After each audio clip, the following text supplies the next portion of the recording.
Hey everybody, old guy, old camera. Let's have a quickie, shall we? In at least one of my other videos, I refer to a bulk film loader and rolling my own black and white film. So I thought, well, I want to do this for one of my other videos. Let's go ahead and document how this works. Now this is a fairly vintage bulk film loader.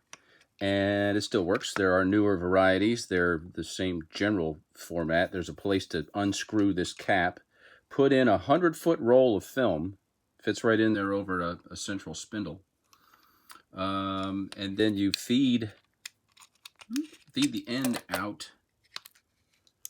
There's some, much like there is felt or whatever you want to call it on the seal of a film cassette. There's also felt or some such in where this film is coming out so that the light doesn't get in, because you wouldn't want light to get in and ruin all this film. So we're going to try and do this and not make a complete and utter mess. This here is a fairly low-end reusable film cartridge. Now you see it's got the little felt slit opening there. The end sort of unscrews and comes off. Then you can take out the spool. I think the other end stays on. Don't know. Don't want to mess with that. Now the trick here is to make sure everything's the right way, because you know this can go in this way or it can go in that way, and only one way works. Otherwise, you'll have it. If this is the way it comes, it's supposed to come out of the film and go into your camera. If you have the thing this way with the doodad poking out the bottom, it won't fit into your camera. So we got to make sure we've got things turned the right way. That's why I've got this here. So this is how it's going to go into most cameras. Film cassette on this side, tab going this way to get wrapped around the spool when we start winding off shots. So we want to make sure. Okay, so what we're going to do is we're going to take the empty spool and we're going to basically tape the end of the film to the spool. Now there's a hole there. I guess if you wanted to get fancy, you could cut a tab and have it fit in there, but I'm just going to tape them on here. And when I was taught to do this years ago, we used masking tape. I don't have any masking tape handy right now, so I'm just going to do this. And, you know, everything I do is sort of less than perfect. But, you know, doing things less than perfect, you know, helps show people that anything's possible. And you don't have to know everything. You don't have to be perfect every time. And I'm still not sure I have this right. I bet. Because the other thing is, if this isn't on right, it doesn't go into the handle has to go through. I don't know. Hang on. Oh, see, I was wrong already. Gotta go the other way.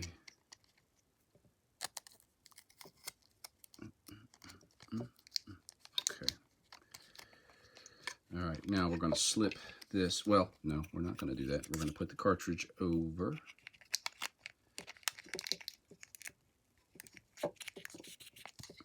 Man. Oh, there it goes. Okay. So you want it to be a tight fit, I guess, so that, you know, light doesn't sneak in.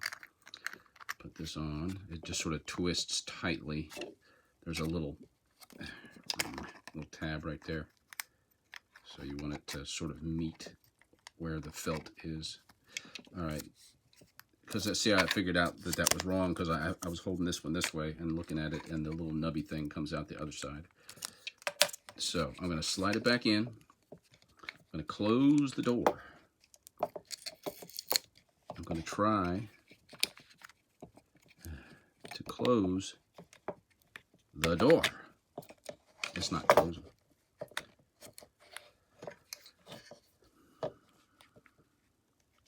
I've used the other, oh wait a minute, let me get that down under there. All right, see, it's closed tight now, so now I'm good. So put the handle in, till it catches, and it catches. Now, so how many do you wind off? You know, if I want a 12 exposure roll, how long? Well, it's on the side here. Back in the day, I don't think they had 12 exposure rolls. So here's 10, here's 18, 24, and 36. And this is the number of turns that you need.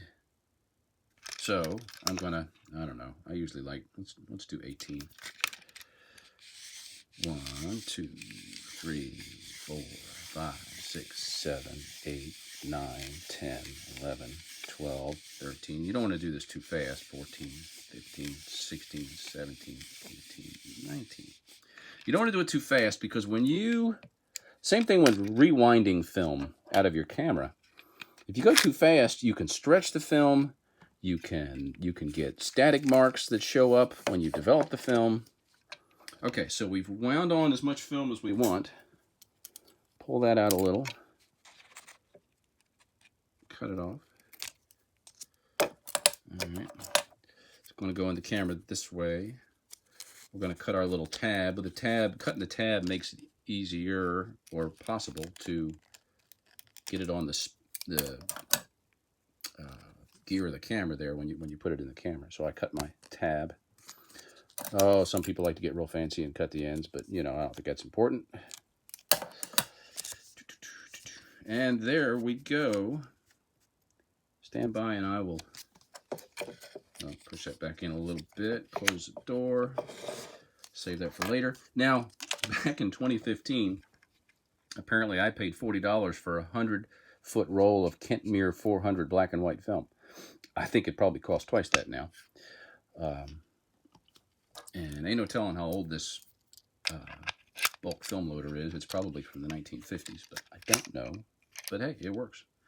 And I did not actually get this at a thrift shop. I want to say I bought it with a whole bunch of darkroom stuff and an enlarger and some cameras some years ago when I was first really starting my collection. I had somebody who went to an estate sale and they got a big Bessler 45 enlarger, which if that's the big black and white film enlarger, and there was a couple of Rolly cord cameras with it and a bunch of darkroom equipment, and I spent $700 on it, which was probably a fair price back then, and still today. But I think that came with it. But all right, hang on. Let's get that out of the way. Let's go ahead and load this into what I'm getting ready to run some film through, which is my Sears KS Auto 35mm SLR made by Ricoh. Pull up on here to open the door. It's a little catch. All right. Stick the tab. See the little tooth right there? Well, you can barely see it. There's a little tooth right there. That's meant to catch the sprocket hole. Stick the tab in, sort of hold it down. Slide the film cassette over, put your thing back in. I use thing a lot. Everything's got a technical term. Wind off one. Tab looks pretty good and caught right there. I'm going to close the back. And where's my film counter? Film counter's right there. Film counter's on S right now. So 1. I was having battery issues with this thing earlier. Well, it's letting me wind without shooting. Go figure. Maybe this camera doesn't work. I don't know. We're going to find out. That's part of the project. Oh, there we go. That, whatever that is. I need to figure out what that is. That's C. Not sure what this does. Anyway, film counter is now on 1. Film is loaded. Shutter may or may not work. I don't even think I have batteries in the camera yet. But anyway, this wasn't about the Sears. It was about loading bulk film. And let me look up real quick what bulk film costs nowadays. All right, I looked online, and it looks like out of a 100-foot roll, you can get about 25 rolls of 24 exposure. I saw a few different people. It probably depends on how you wind it. But let's just say that that's probably a safe bet, 24 exposure rolls. and I looked online, and for a roll of black and white Kent mirror, it's a $5.50 plus shipping and tax, $6 a roll. So it would be about $150 to just buy the, you know, wherever it is, one of the pre-made film cassettes. $150 if you bought 24 of them, 25 of them, versus $75 now is the current price. It was $40, not very long ago, almost 10 years. Time flies when you're having fun. So it's half the price. So if you're going to shoot a lot of pictures, if you want to shoot a lot of pictures, if you want to have short rolls for testing cameras, if you want to have long rolls for going on vacation, you know, you could probably find not just one like this, but there are different kinds, and newer ones. I don't know, I didn't look for that. Probably, you know, $25. And buy you some bulk rolls, put them in the fridge. You know, I'd almost recommend buying a bunch of them if you just had some money and you knew you were going to do this. You know, buy a few 100-foot rolls and stick them in the fridge so that they'll last, because the price is only going up. I don't foresee prices of anything getting cheaper anytime soon. So there we go. A quickie, maybe quicker than some of my videos, and just as well produced and professional.